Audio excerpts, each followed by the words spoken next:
Hello and welcome to week 6. You guys have done a fantastic job weeks 1 through 5. Week 6 is going to be much easier for you with only one assignment and working on your creativity project. So hopefully it won't take too much time for anyone who might be vacationing or who wants to spend more time on their creativity project. You have this week to do that. So this week, week 6, is all about nurturing and developing creativity. So essentially what I'm going to ask you is, what are some tools, some tangible tools you can use and take right into your classroom? And we're going to go over some of those creative and critical thinking tools. There are more with PD and everything, but we're going to be talking about the 4 components of creativity and the 6 thinking hats and Scamper. So we're going to head over to Canvas and I'm going to show you what that's going to look like. Okay, so here we are in Canvas, and I've opened up week 6 for you, nurturing and developing creativity. Just as a reminder, week 5 assignments are going to be due this upcoming Friday, the 10th by midnight, I believe. So make sure you've done that. Also, I'm going to make this week a checkpoint week. Please, please, please go back. Look at your grades, see if there's anything missing, or if you've gotten a 0 anywhere, or if I've given you any comments about an assignment. Will you please just go back through your grades and make sure that you've completed all the assignments and you're completely up to date. We want you to pass this class, not have to go back too far for anything missing. I will also be sending some emails as well for anyone who might be falling behind. Okay, so week 6, nurturing and developing creativity. We're going to start with a creativity warm-up as the usual. So I'm going to go ahead and click on that. And as you can see, before I click on that, we only have one assignment, which is assignment 13 in your creativity project with your typical warm-up and exit ticket. So that should be hopefully not too much for you this week. I really want you fine-tuning your creativity project. You need to make sure that you are having a product to showcase, and next week I'm going to show you exactly how you're going to share that. Okay, so our warm-up. Here we go. So we're going to talk about problem solving. That's our key topic for our warm-up. And this is just a little clip. It's kind of funny from Apollo 13. And you're just going to watch this little piece. It's called Square Peg Round Hole, just to get you thinking. It's kind of funny. And then what you're going to do is just think about and pay attention to some real world problems. So what do you encounter in your everyday? Not the big things. Not huge stuff, but just those everyday real world problems that you might run into. And then you are going to find a video, a picture, or an article that shows creative problem solving. And then you're going to post it. So this is not your idea necessarily that you're posting. It is something else. So you might, look on YouTube, or you might see a meme or something along those lines that is really showcasing some creative problem solving, and or article or website, something along those lines that you can share. Make sure they're kid friendly, and I'm going to say that because if you want to be able to utilize these pieces or articles or pictures, and you want to save some of that information for yourself to be able to at some point utilize with your students, especially with this e-learning situation going on, post something that you could use in a K-12 classroom. So try and think along those lines, kid-friendly, just so that this can become a location for resources for you as well. So then we're going to move into assignment 13. And so we're going to be talking all about critical thinking skills and some creative thinking skills as well. And the first one we're going to talk about is Scamper. And if you've taken any of the PD this summer for creativity, you've already seen this one. This is one I created years and years ago. And it talks about what the components of Scamper are, how to use them, and gives you a real world example. This was actually an example I physically use as a project with my 5th grade students every single year, where they had to develop a new cereal. And that was a fantastic way to get them thinking as if they were a business professional and using all the Scamper techniques in a real world way. And then this one is a little similar. I mean, it's still going to talk about what Scamper is. It's a little bit longer. I think maybe 9-ish minutes if I can remember correctly. And just about how to, generate ideas with Scamper, a different technique. So just 2 different videos talking about the same thing from different perspectives. So you might get more out of one than the other, but just to kind of drive in how we utilize Scamper. And Scamper stands for substitute, combine, adapt, modify, put to another use, eliminate, reverse, and sometimes that's rearrange. And great tools, and I always tell my students, hey, this is something that's actually physically used in the marketing and problem solving world. So it's not just for us in the classroom. This is a tool that's going to set you up for success, potentially for your future business or for your workplace or for a passion or entrepreneurship or something along those lines.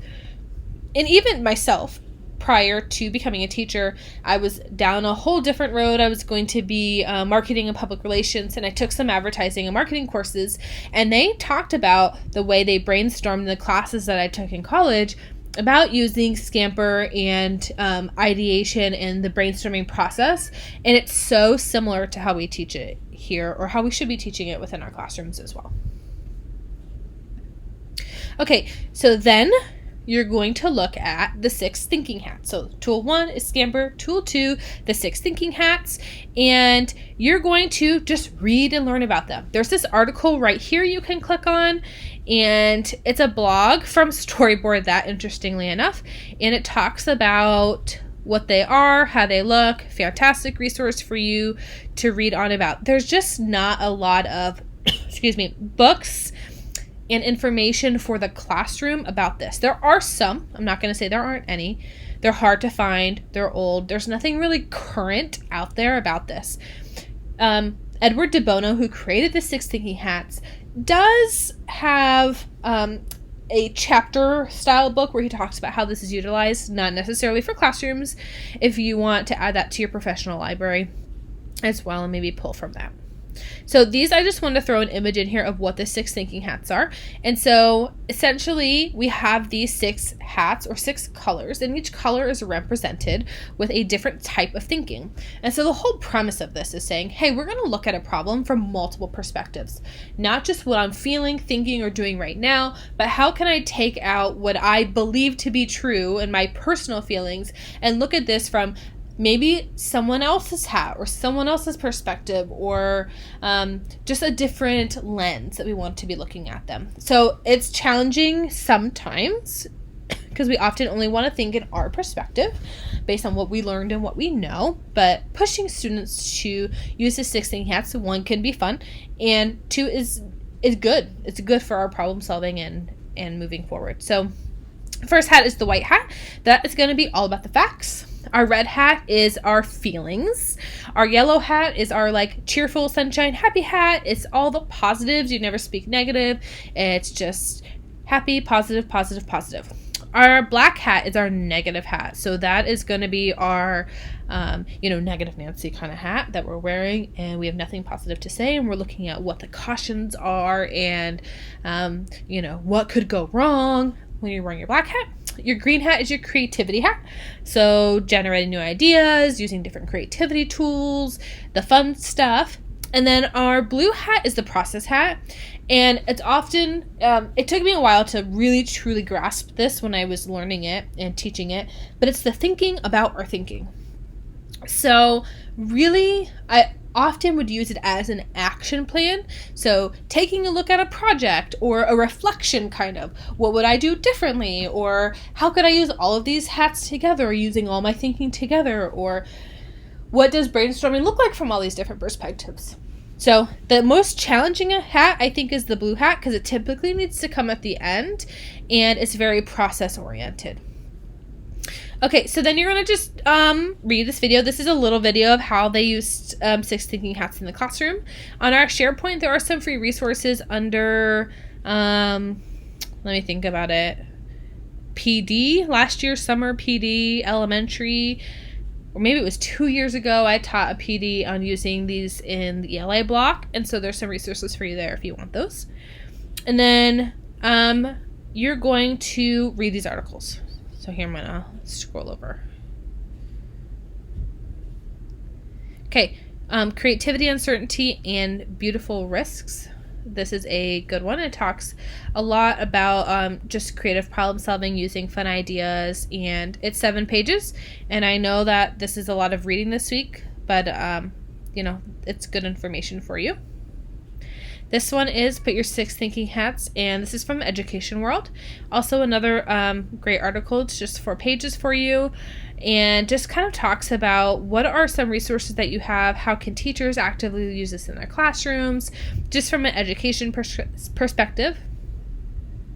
And then you're going to take all of that, this Scamper 6 Thinking Hats, and you are going to create a lesson plan utilizing these tools. This is a district-wide training that was done a long time ago. I don't know how long, probably less than 5 years, but I posted it on there so that you could get some more ideas. But essentially what you're going to do is you're either going to take a lesson you've already created, so whether you're in Planbook or in Focus, wherever, take a pretty decent lesson plan in any content area of your choice, and you're going to implement and integrate the 6 Thinking Hats and Scamper into your lesson plan. And I want to see how you can do it. So there's a template for you here. This template, I want you to use the template. It just makes it universal and easy for me to be able to read, and it's easier for me to grade. But you're going to give me a title, the unit title and the lesson title. If it's not necessarily unit title, because you're a pull-out gifted teacher, you don't have a specific unit, it could be a theme, it could be, you could maybe try using this in math.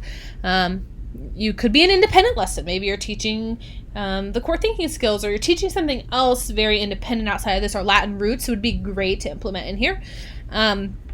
So take any content area, give it a lesson title.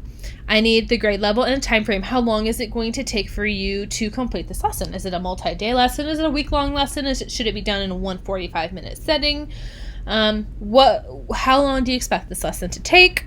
What are your objectives and goals? Same thing like you would normally do, your I can statements, all of that information. Florida standards. I put the links here for you. What are the Florida standards? And you can throw in your gifted standards in there too, because every Florida standard also can be aligned with a gifted standard, which can often be challenging because gifted standards are not aligned by grade level. They are K-12.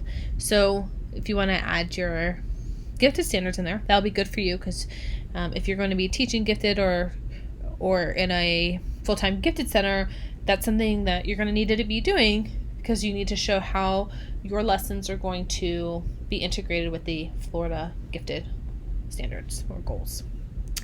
Okay, so your key questions and terms. So what are your vocabulary words that are aligned? What are your key questions for the kids need to know?